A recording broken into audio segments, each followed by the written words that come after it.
तो जो आप शराब हम परोसते हैं एमएलए एमपी का, पहले उसको रोकिए ना। और जो आपको लगता है कि शराब नहीं पीना चाहिए, तो जो शराब पीता है या जो नशा लेता है उसको आप चुनाव से वंचित कर दो किसी भी कीमत पर, और उसको सरकारी सुविधा से वंचित कर दीजिए। बोलिए कि पंचायती राज से लेकर ऊपर तक कोई चुनाव नहीं होगा। आप न्यूज फाउंडेशन देख रहे हैं, मैं हूं आपके साथ वंदना। हमारे साथ बात करने के लिए हैं पूर्व सांसद पप्पू यादव, और इनसे सवाल है, इन दिनों बिहार में लगातार शराब को लेकर के जो है सवाल खड़े किए जा रहे हैं। साथ ही साथ तेजस्वी यादव के बहुत करीबी हैं, उनके साथ भी कुछ न। अच्छा, मुझको समझ में नहीं आता है कि शराब का सवाल खड़ा किया जा रहा है तो बीजेपी का सब नेता शराब बंद कर दिया। सिन्हा जी का बेटा शराब पी के मारपीट नहीं किया। कोई नेता है जिसके ब्लड में शराब नहीं हो, उसको जब पहले डीएनए का चेंज करिए ना। नगर निगम नगर निकाय का चुनाव बिना शराब के होता है। पब्लिक बिना शराब पिए वोट देगी? नहीं देगी। पहले आप शराब दीजिएगा तो वोट देगा। तो जो आप शराब हम परोसते हैं एमएलए एमपी का, पहले उसको रोकिए ना। और जो आपको लगता है कि शराब नहीं पीना चाहिए, तो जो शराब पीता है या जो नशा लेता है उसको आप चुनाव से वंचित कर दो किसी भी कीमत पर, और उसको सरकारी सुविधा से वंचित कर दीजिए। बोलिए कि पंचायती राज से लेकर ऊपर तक कोई चुनाव नहीं होगा, और सरकारी सुविधा से वंचित कर दीजिए। बिहार में हत्याएं हो रही हैं। सर, हत्या के भी बहुत करीबी थे उनके, तो जाना चाहिए तेजस्वी जी को, देखना चाहिए था। हत्या तो समझिए कि आप ये प्रायोजित भी हो गया है एकदम।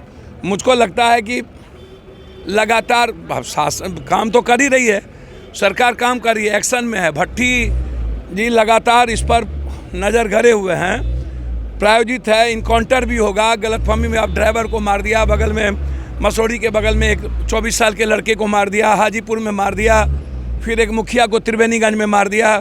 ये सवाल है, किसी भी कीमत पर उस सवाल पर गंभीरता से सरकार, खास तौर पर आप कुछ दिन भट्टी जी को हुआ है, मुझको लगता है कि इनकाउंटर आवश्यक है। लेकिन भट्टी जी के लिए सबसे बड़ा चैलेंज है कि नेता के साथ जो नेक्सस है अपराधियों का, माफियाओं का, बालू माफिया, जमीन माफिया और शराब माफिया, ये तीनों का नेक्सस नेता के साथ है। तो पहले ऊपर से झाड़ू देने के लिए भट्टी जी को तय करना पड़ेगा, नेताओं के इन्वॉल्वेशन को रोकना पड़ेगा। छोटी मछली या छोटे अपराधियों को इनकाउंटर से मतलब नहीं है, बड़े लेवल पर काम करने की ज़रूरत है। अपराध को रोकने के लिए किसी कीमत पर हमें चैलेंज लेना पड़ेगा, और ऐसे लोगों के लिए स्पीडी ट्रायल के साथ साथ या तो वो भागे, या तो स्पीडी ट्रायल हो, या तो मरे। 3060 किलोमीटर हम चल चुके हैं, तो और 2000 चलेंगे, उसमें कोई बहस नहीं है। क्योंकि भारत को बचाना बहुत जरूरी है इन गंदे लोगों से, इन गंदे नेताओं से, गंदे सिस्टम से, नफरत से, और उस पर कोई कंप्रोमाइज़ नहीं होना चाहिए। अकेले चलेंगे लेकिन चलना चाहिए। बिहार में अभी तक करवाए सर, हम अच्छी बातें हैं, हर आदमी को यात्रा पर निकलने का राइट है ना। हमको एक बात बताइए, प्रधानमंत्री दिन में मुंह में कोरोना पट्टी बांध के आ गए हाउस में, और शाम में 22 आदमी को लेकर के शादी में चले गए बिना मुंह में लिए। ये इतना बड़ा बहुरुपया, प्रधानमंत्री से बड़का बहुरुपया तो साला मैंने लाइफ में जिंदगी में देखा ही नहीं। दिन में आ गए मुंह में पट्टी लगा के, असम में बाराती चले गए बिना पट्टी के। चला, ऐसा बेईमान, ऐसा मैंने झूठ आदमी मैंने लाइव में नहीं देखा भैया। इसको कोरोना से डर नहीं है, इसको भारत यूरो यात्रा से डर है, इसको प्रेम से डर है। नीतीश कुमार की यात्रा को कैसे देखते हैं? नीतीश को क्या राइट नहीं है नीतीश कुमार जी को अपनी बात कहने का? शराब शराब शराब शराब शराब शराब शराब शराब, अरे यार, ड्रग्स, स्मैक्स, कोरेक्स जो 90% लड़कों के हाथ में गया है, उस पर तो आप बात करते नहीं हैं। शराब शराब शराब, तो शराब शराब शराब हम तो बार बार कहते हैं। इन पीएम को पैसा नहीं है। जब चिमनी में मरा 4 आदमी है, 8 आदमी, तब तुम लोग को पैसा हो गया।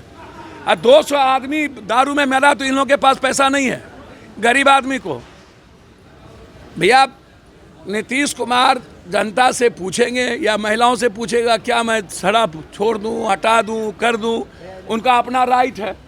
अब आप लोग तय करिएगा ना भैया, आप लोग तय करिएगा ना कि क्या होगा, इसको समझिए ना। नीतीश कुमार अपने यात्रा, वो हमेशा हर साल यात्रा करते हैं। मुझे लगता है कि पब्लिक के अलावे कोई रास्ता नहीं है बीजेपी के बहुरूपी और नफरत को ख़त्म करने के लिए, झूठ को ख़त्म करने के लिए जनता के बीच ही जाना चाहिए और जनता से ही संवाद करना चाहिए। संवाद आवश्यक है, हर आदमी को यात्रा कर जनता के बीच जाना चाहिए। बहुत बहुत शुक्रिया। तो सुन रहे थे आपकी क्या कुछ कहना था पूर्व सांसद पप्पू यादव का। इन्होंने जिस तरह से आए दिन जहरीली शराब से हो या फिर अगर देखा जाए तो दिनों दिन अपराध की घटनाएं जो है वो बढ़ती जा रही है, इस पर साफ तौर से इन्होंने कहा कि तेजस्वी यादव को ऐसे लोगों से मिलना चाहिए, जाकर के बातचीत करना चाहिए। और यही नहीं, पप्पू यादव ने आर.एस. भट्टी को लेकर भी कहा कि भट्टी जी को और भी ज़्यादा जो है बिहार में कड़े नियम को कानून के साथ जो है वो काम करना चाहिए, तभी यहाँ बिहार में अपराध खत्म हो सकते हैं। आगे हम आपको छोड़े जाते हैं और कि क्या कुछ कह रहे हैं पूर्व सांसद पप्पू यादव।